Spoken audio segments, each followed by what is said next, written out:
Yo, what's up everybody? Eyecee here and welcome to our first NBA regular season video. This one is for October 22nd's 2-game opening night slate.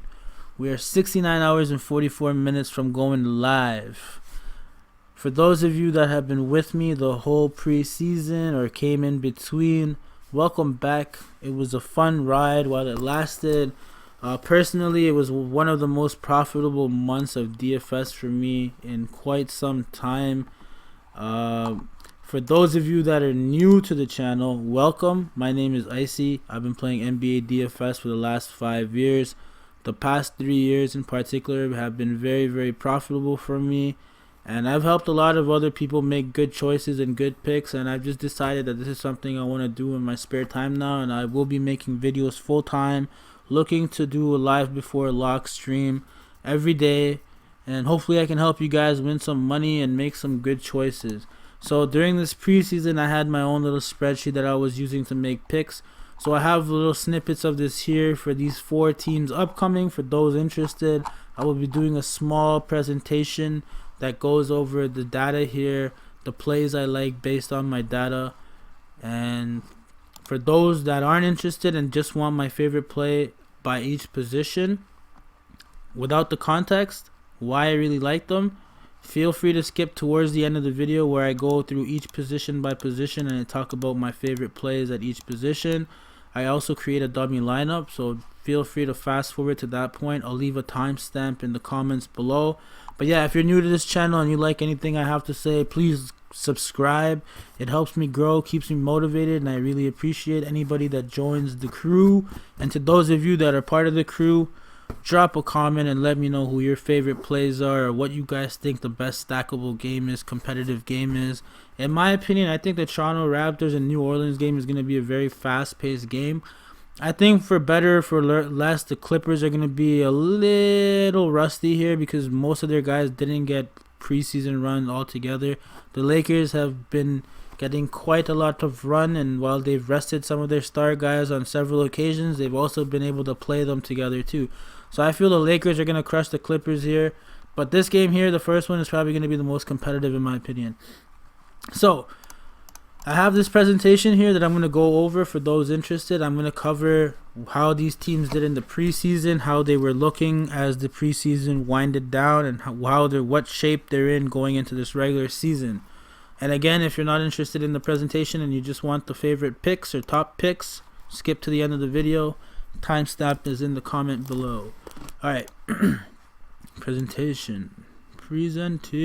Full breakdown, October 22nd. We're going to start with the Toronto Raptors team, defending NBA champions. So the Toronto Raptors gave us their quote-unquote dry run for the regular season this past couple of days ago against the Nets. A lot of their starters saw in excess of 25 minutes. However, some things to note were Stanley Johnson and Terrence Davis were the only 2 unknown commodities that really played any meaningful minutes. Matt Thomas, Chris Boucher too, but it was really Stanley Johnson and Terrence Davis that were one of the first people that got a look off the bench that were not part of the Raptors' regular rotation. The starting lineup for this game, in my opinion, is going to be Kyle Lowry, Fred VanVleet or Ibaka, OG, Pascal Siakam, Gasol. I don't think Norman Powell starts this game. He usually never starts a game for the Raptors unless there's an injury. When he was re-signed with the Raptors and given that contract extension, it was under the hopes that he would become the starting shooting guard. However, some of the other plays here and OG coming back into form, I don't think Norman Powell gets to start here. Norman Powell will be the 6th or 7th guy off the bench on every given night, but he's not going to be the guy that starts on most nights. Fred VanVleet and Ibaka are 2 guys that are most likely to get the start here. I would probably lean with Ibaka due to the Pelicans' size and strength. However, I wouldn't be surprised if VanVleet ends up starting like he did in this past game. Based on the minutes projection from last year, Lowry saw 34 minutes per game and the starting capacity. I do not think he gets anything close to 34 today. He probably gets around 28 minutes, if that. He's only played 1 preseason game so far. And even in that game, he played 26 minutes, which I think is probably going to be what he's capped at. They're going to want to slowly integrate him back into the offense, especially with his age creeping up and his lack of preseason workouts.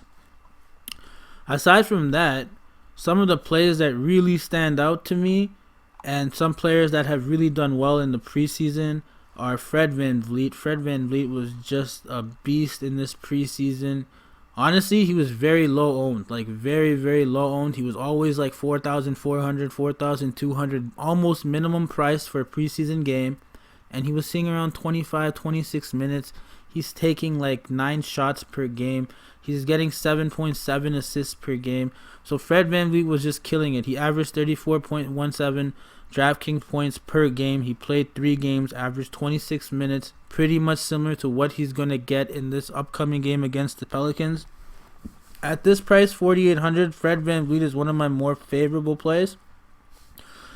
So he's someone I'm definitely going to be looking at as a cheap, reliable play.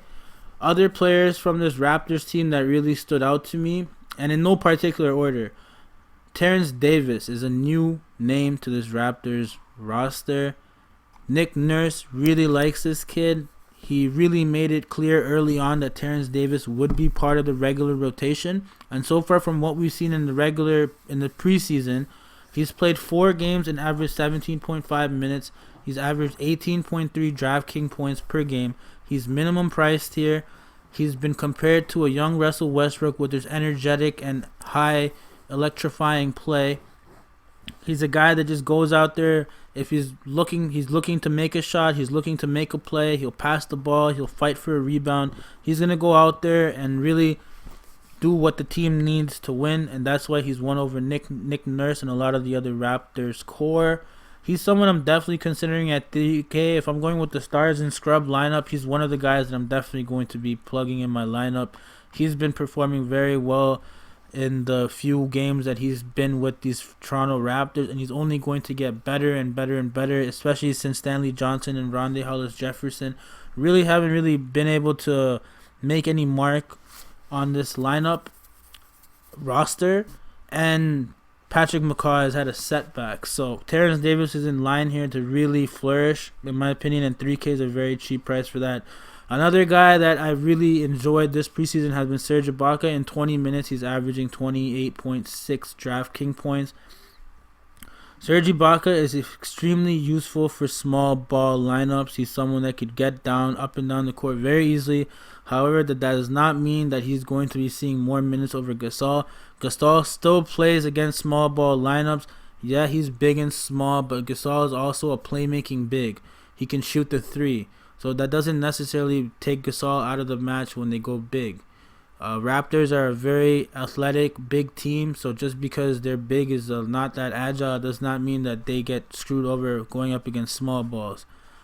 Gasol is a very, very capable guy, and he's going to be increasing his production for the Raptors with Kawhi gone and him getting a couple more months to integrate himself with the Raptors team. Again, Gasol was a mid-season acquisition last year, and he's getting more time here to see how this team works and operates, and he's going to be more comfortable to take those shots and make those passes than he was even last year. And how can I talk about the Raptors without talking about their star player, Pascal Siakam? He's going to be playing around 30 minutes for sure, unless it's a blowout, but I'm not thinking like that yet. He's going to be playing 30 minutes for sure in my mind, and he's been very, very productive, averaging 36.8 DraftKings points per game. The Raptors are going to be looking at OG to pick up a lot of the offensive void left from Kawhi's departure. However, the Raptors in a whole will be all contributing to pick up the slack there. However, Siakam, in general, one of the main beneficiaries to produce more since Kawhi has left. His usage is going to go through the roof now. In the games he played without Kawhi, he was super productive. He was almost averaging 4 more points per game, 1 more rebound assist in general on any given night when Kawhi wasn't there. And with Kawhi off the court, it was something similar. So I expect that to continue. If the preseason is anything to go by, Siakam is already in form and he's ready to go. If you watch his off-season workouts, him, Norman Powell, VanVleet were working with all the top stars in the league in the gym.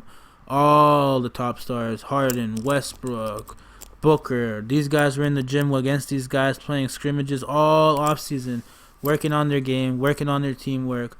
So Siakam's someone I'm very, very high on. Now, another guy I want to take the time to mention here is OG Anunoby, returning from an injury layoff last year.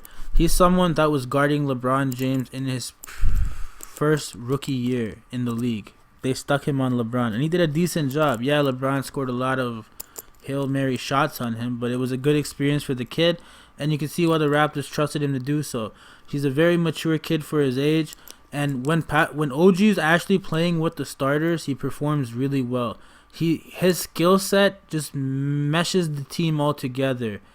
When he's trying to do everything, he has a bad game, but when he's just letting the game come to him, that's when he really flourishes. And I think by playing with Lowry, Gasol, Ibaka, Siakam, that would allow him to really flourish and not have too much pressure on him. He just needs to remember to keep letting the game come to him and not to try to take the game by force. He's not an offensive talent like some of these other players. He's a defensive talent, but he has a lot of upside, very athletic, lots of length, a great fit for this Raptors team, and he's shown he can shoot the three. He's shooting 46% so far in preseason, taking around three-point shots per game. So he's someone that the Raptors will definitely be kicking it out to on multiple occasions. At this $3,900 price point, if he makes 3 threes, you're going to be happy. So he's someone I'm definitely going to be considering. But aside from that, let's just continue on with my takes. So on the New Orleans side, the dry run we saw on the New Orleans side the other day indicated that they're not really sure who's going to be starting instead of Zion. They went for Okafor here, but Derek Favors is on this roster. It's still a little bit confusing. They ended up going with JJ Redick and just going with 3 guards instead of Derek Favors here. I'm not really sure why. I know JJ Redick didn't really get much of a preseason run aside from this game.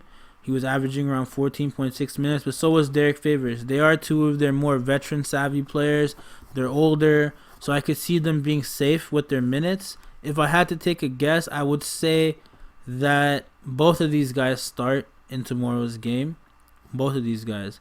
It was probably going to be Drew Holiday, Drew Holiday, Lonzo, JJ Redick, Brandon Ingram, and Derek Favors, with Jahlil Okafor being one of the first guys off the bench. Now, this preseason, some of the strongest performers for me on the Pelicans side, with the exception of Zion, was Lonzo and Brandon Ingram. Lonzo has really fixed his shot, and while they both were playing around 22 minutes, they were averaging around 25 Draftkings points, and at this price, that's very good. They're going to be seeing a bump in minutes to around 28, 29 in my opinion, and the coach will really try and get these guys to figure it out.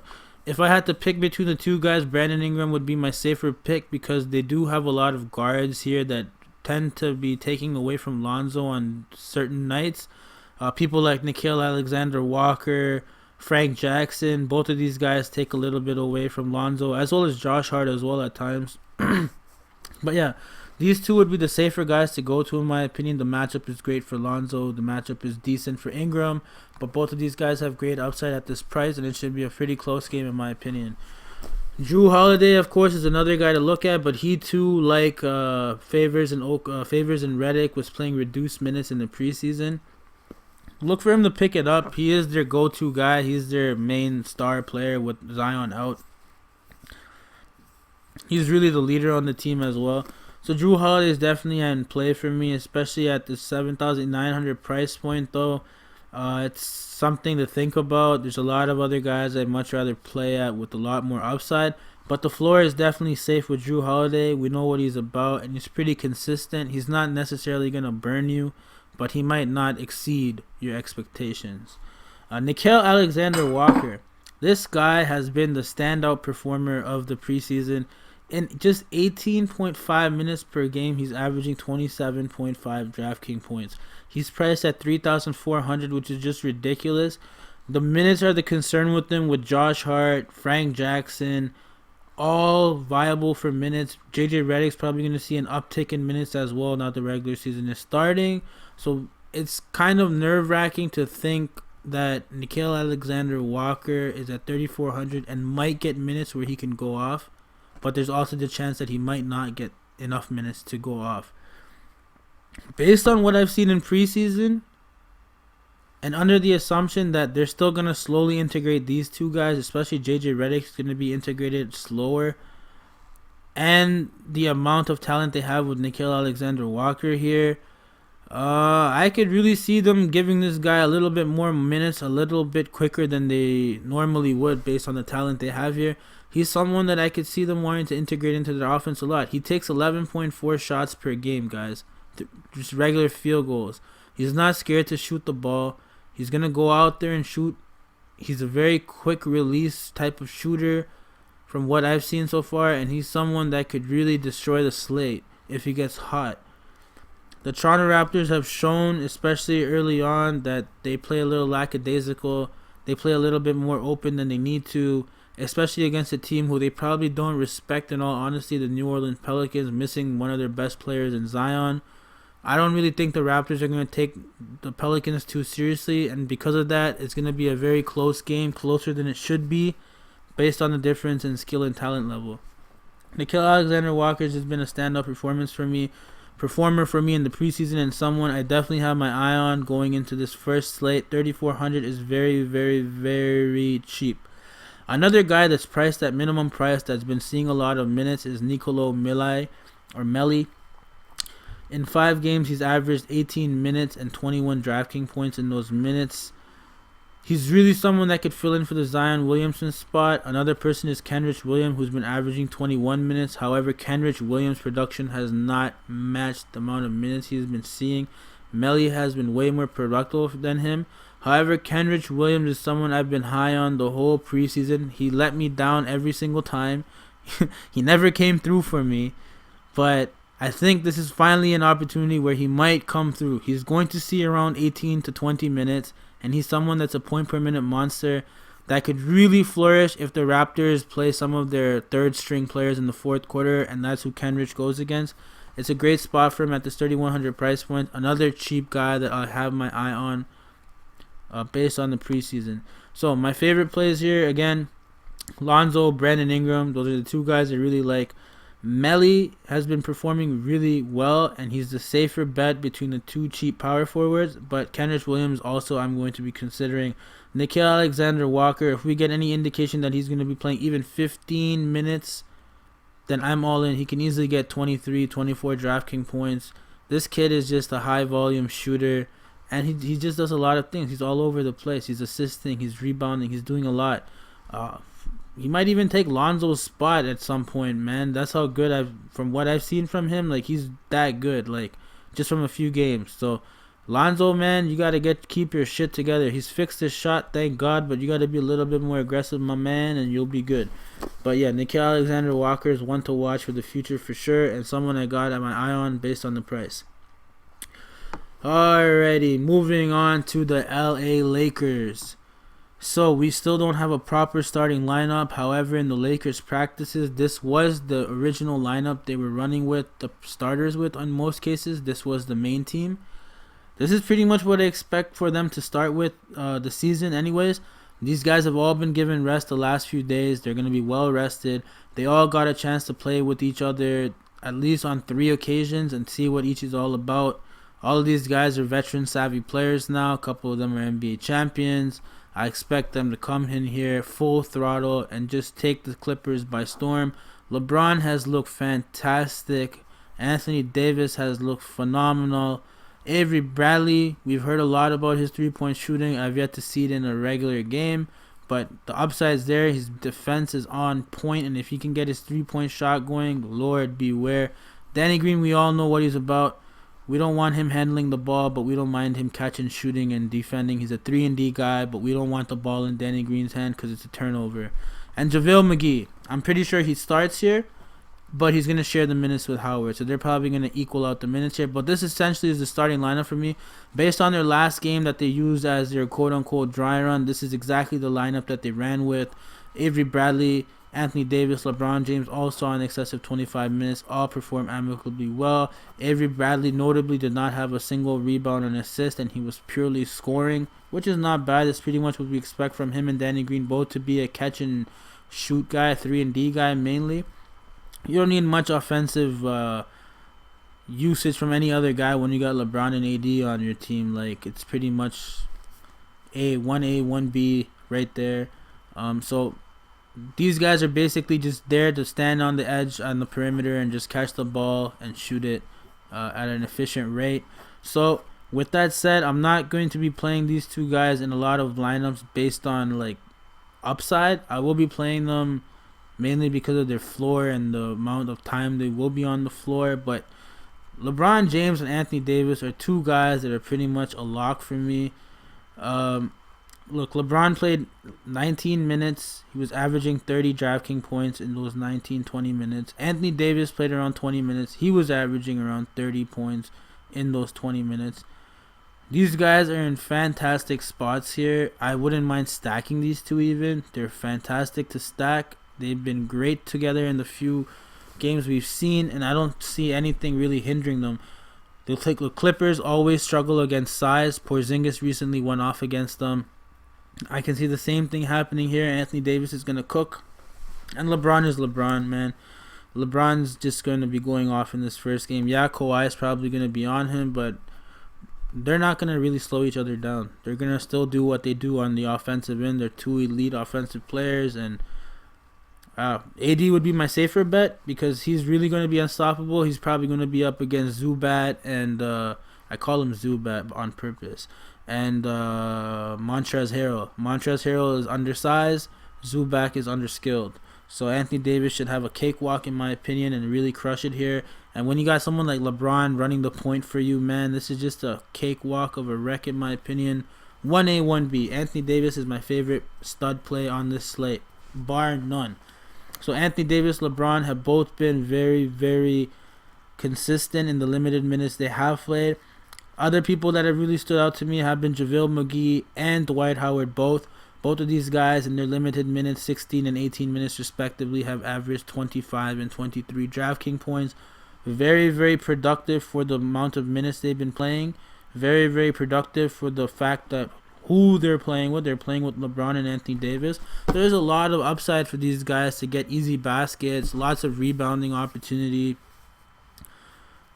I'm going to be playing the Lakers a lot this season just because of the way their lineup's constructed and the way it looks like the offense is going to run through. There's 4 clear, obvious plays on the Lakers on any given night.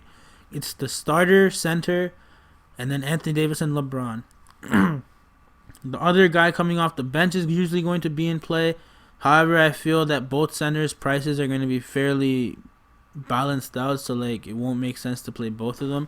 But on any particular night, one of these centers is going to be one of the better plays on the slate.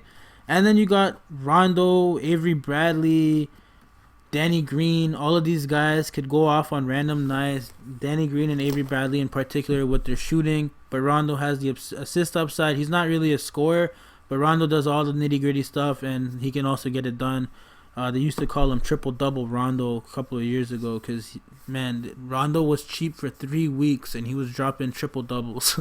And they finally raised his price to $8,000 after 3 weeks. So I'm pretty familiar with what Rondo can do, even though he's getting older now and he's not his same self. But he's still someone that goes out there with the same tenacity that he's always been known for. And he looks to get it done. So on any given night, he can also go out. But yeah, the safest play here on any night would be Anthony Davis, followed by LeBron James. And in this particular matchup, Anthony Davis is just, there's no one who's really going to guard him. He's going to be up against Ivan Zubac and Montrezl Harrell. So it's a mismatch for him. Great opportunity for him to go off. And I will be playing a lot of Anthony Davis at 10,200. Oh yeah, so that's pretty much the Lakers. This was one of the more flaky stats I had, or the sheet I had. The data is misconstrued because a lot of the times these guys weren't really playing. Anthony Davis sat out one day. LeBron sat out another day. All the starters sat out on 2 occasions. So a lot of these other guys that you're seeing here that are high value, like Zach Norvell, Kakok, Demetrius Jackson, all these guys, they had very, very good preseasons. But going forward with all the starters back, especially knowing that these guys are all veteran players, a lot of these rookies won't be getting a lot of these opportunities unless there's injuries. So Anthony Davis, LeBron are some of my favorable plays here. JaVale McGee, Howard as well. And then between Danny Green, Avery Bradley, and Rondo, that's another. On to the Clippers. The Clippers are going to finally run a lineup with most of their guys starting together. Patrick Beverley is going to be back. It's really important to follow the news on him to see how much minutes he's playing or if there's anything wrong with him. He didn't play the last 2 games, I believe. Even their quote-unquote dry run, he wasn't there. So it's been really hard to get a good grasp of the Clippers so far because they've been playing most of their guys limited minutes. They haven't barely been on the court together. So they're going to have Lou back. They're going to have Pat Bev back. So the starting lineup here, in my opinion, is Patrick Beverley. If it's not Lou Williams, who I doubt it's Lou Williams. He's probably coming off the bench. It's going to be Landry Shamet. Landry Shamet is going to be the starting shooting guard. So Patrick Beverley, Shamet, Kawhi, J. Michael Green, and Ivica Zubac. That'll be the starting lineup here, with Montrezl Harrell and Lou Williams coming off the bench playing significant minutes. Now, 2 really standout performers for me in the preseason, who I don't know how much minutes they get in the regular season, have been Terrence Mann and Jerome Robinson. Boy, oh boy, these 2 guys have been really, really enjoyable to watch.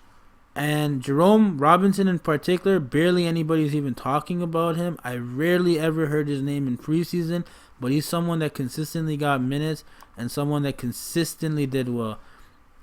In 25.7 minutes, he was averaging 22.95 Draftkings points. He's going to be minimum price.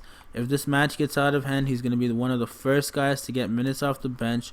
Terrence Mann was averaging 24 points. He had 1 or 2 bad games, but he's still averaging a respectable 16.4 Draftkings points at a $3K price, which is also interesting if the Lakers end up blowing these guys out and they end up deciding to rest some of their starters. But Montrezl Harrell, every preseason game, this guy went out there and balled 22.5 minutes, 27, almost 30 Draftkings points. He's 6,100. We know he's going to be coming off the bench, most likely getting 24 minutes. He's a lock at that price. Montrezl Harrell is just a baller. He goes out there, he competes, he likes to win, he gets in your face. He's a great team player. Montrezl Harrell is one of those DFS players that I love to play. He's going to be playing deep into a game, even if it's a blowout. He doesn't care. He's always out there. He just wants to be on the court. Of course, Lou Williams in play. Of course, Kawhi Leonard's in play. Both of these guys saw very limited minutes in preseason, but they were performing well, 23, 24 Draftkings points respectively. Lou Williams' price at 6,500 is pretty fair in my opinion. I don't know how many minutes he gets, especially if it ends up being a blowout and they don't really give him another run in the second half and keep him on the bench. But if it's a close game, Lou Williams is going to be playing a big part in that, keeping them close, and he's definitely going to be a player for me. Same thing with Kawhi. 96 is a little steep, and quite honestly, I would much rather pay 600 more and get Anthony Davis than go with Kawhi. I don't know how many minutes he gets. He did say he wasn't going to be playing with no load management. He's looked good in practice, but it's Kawhi Leonard, man. You never know with this guy, and he's barely played in preseason. He's only played 2 games, so they could be a little bit cautious here, especially if the match gets out of hand. But Landry Shamet, someone that had a pretty bad preseason by his standards, how high they've been on him. He's essentially their 3-point shooter. He was taking 6 3-points per game in the preseason, and he was making 1 on average. So he's done really bad, but he's someone that easily, if he gets hot and finds his shot at 4,200, he's a bargain. He's going to be seeing 25, 26 to 30 minutes. Definitely starter minutes here for Landry Shamet. Granted, he gets his shot going and they don't fall behind. Another person, and I already said this, to really keep an eye on is Patrick Beverley. While Patrick Beverley is no longer a scoring option, you're not really a scoring option with Lou Will, Montrezl Harrell, Kawhi Leonard, even Zubac and Terrence Mann and Shamet are higher up on the offensive order than Pat Beverley. Pat Beverley's just job is to go out there and get the ball back. That's it. And, be a pest. But that's essentially Patrick Beverley's spot. 5,000 is a little steep for me, but hey, man, Patrick Beverley barely saw any run in the preseason.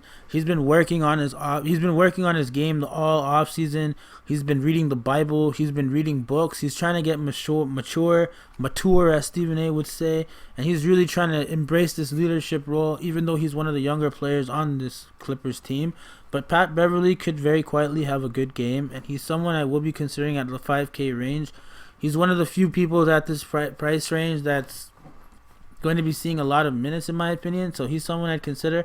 But my top two sneaky plays would be Jerome Robinson and Terrace Mann, both minimum price, both expected to see good amount of run as the season progresses, and both have had phenomenal preseason. So these guys are two guys I'd be considering.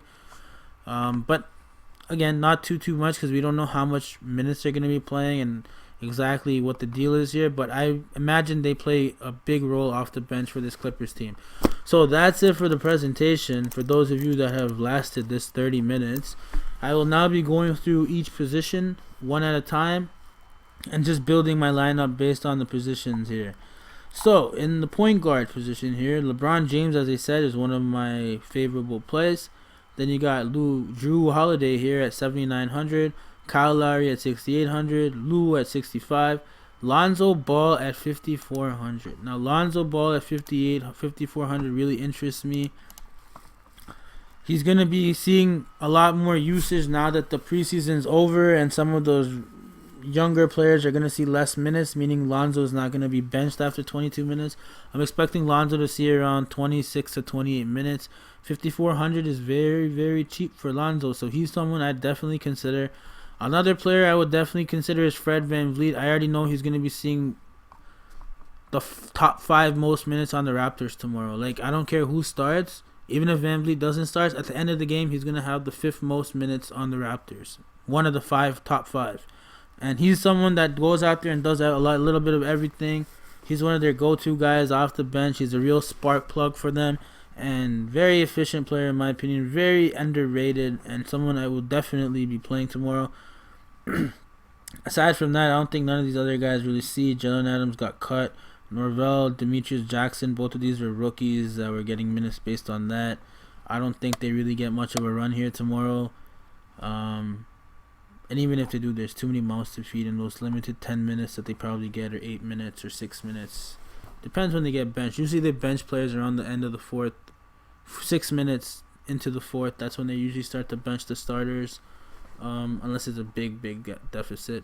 But yeah, I guess I'm going with Lonzo here, and I'm going to go just look at this quickly because I already know where I'm going.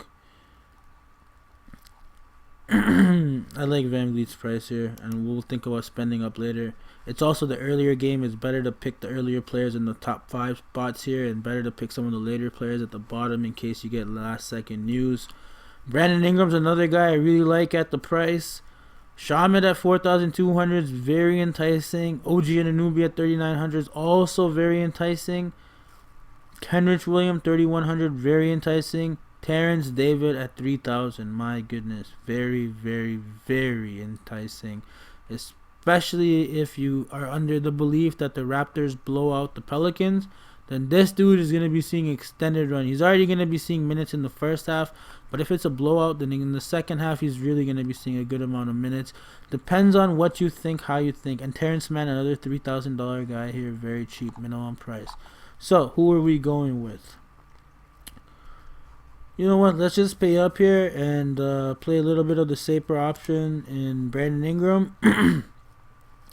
Now we got some decisions here in the power forward spot. I already know I'm probably playing Anthony Davis, so I'm just going to go ahead and plug him in my power forward spot to take care of that. We got 59.50 left. We still have a lot of value plays we can plug in here, so I don't mind spending up and going with Siakam. In my center spot, I mean, JaVale McGee's price at 4,800 is very enticing, as is Dwight Howard's. You got some pretty good price guys here. Jahlil Okafor at 3,200, he's definitely going to see run. How is he going to do against the Raptors? Not sure. Historically, he's done bad. Last season, he did pretty bad, and I just remember in general he does bad against the Raptors, so not really sure about that. But Nicolo Melli, he's a rookie, but he's 28 years old. He's not really that young. He's a mature guy. He's come in there. He's really played well when they've called upon him. And he plays someone that plays in the same role as Zion, someone that could be seeing extended minutes. It's a toughie here. I like a lot of these guys, to be honest with you. But we're gonna go with Montrezl Harrell. Alright, 5,000. Who do we want for 5,000? Nickeil Alexander-Walker, man. If this guy's gonna get minutes, he is the guy for me. But honestly, I just have a really big feeling about Terrence Davis. I don't know. I just have a good feeling about him. I feel really safe playing him after what I've seen. But I don't want to leave. I don't want to necessarily play Kyle Lowry with Van Vliet, Siakam, and Terrence Davis. That's too many guards in my opinion. Lou Williams at this price can definitely go off. So, I mean, let's see here. What can I do if I don't want to play Terrence Davis here and if I want to stick in Lou Williams? What do we have? Lou Williams. Still go with Nickeil Alexander-Walker instead of my... I don't necessarily mind this because I know these two are going to be playing off the bench and really correlating well with each other. But Lonzo and Nickeil Alexander don't really mesh well. They're not really going to be on the floor together. Damn, this is a little tough. I mean, I don't mind leaving salary on the table if that's an option. I don't mind.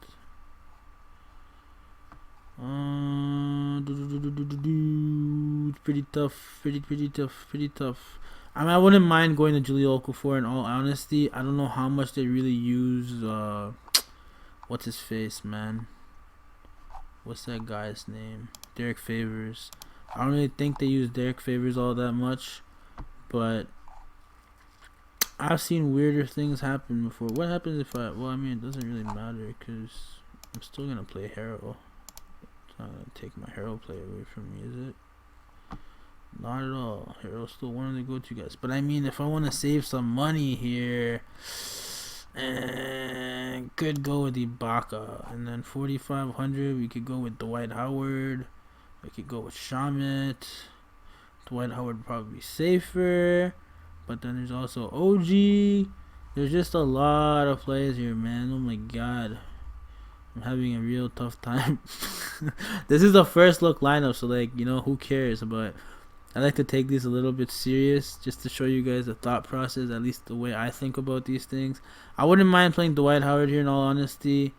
But I also wouldn't mind taking Serge out and putting in Montrezl Harrell and then going with a cheaper guy here like Nickeil Alexander-Walker. But I got Lonzo here. What if I take Lonzo out? Nah, fuck that. Lonzo, you're going back in. Get in there, Lonzo. Do we want to keep 600 off the table? Alright, let's just fuck it. Fuck it. You're going in. Ingram? Nah, you're going back in. Really? Lou Willie? Can't play Lowry. Fuck it, man. I don't mind this at all. I'll leave some salary on the table. Whoop-de-doo. Well, let's just stick Terrence Davis in here and see what's good.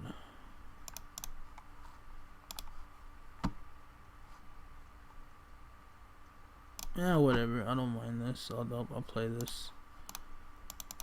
Let's do it. That's it, guys. That's my video for this first slate. Thank you for tuning in.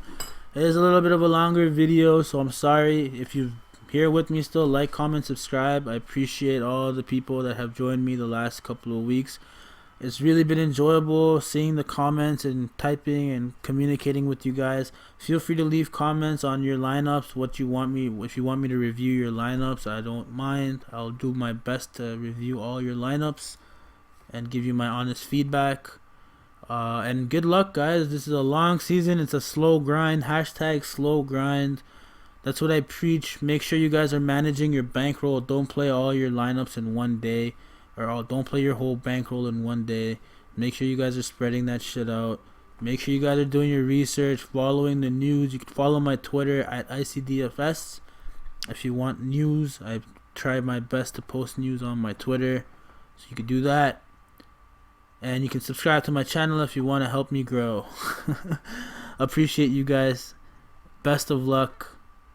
And I might do a live until lock video. So look for that. Take care, guys. Again, good luck. Thank you for joining me. Whoever made it here, type 22222. in the comments so I know you were here till the end. Take care. Bye-bye.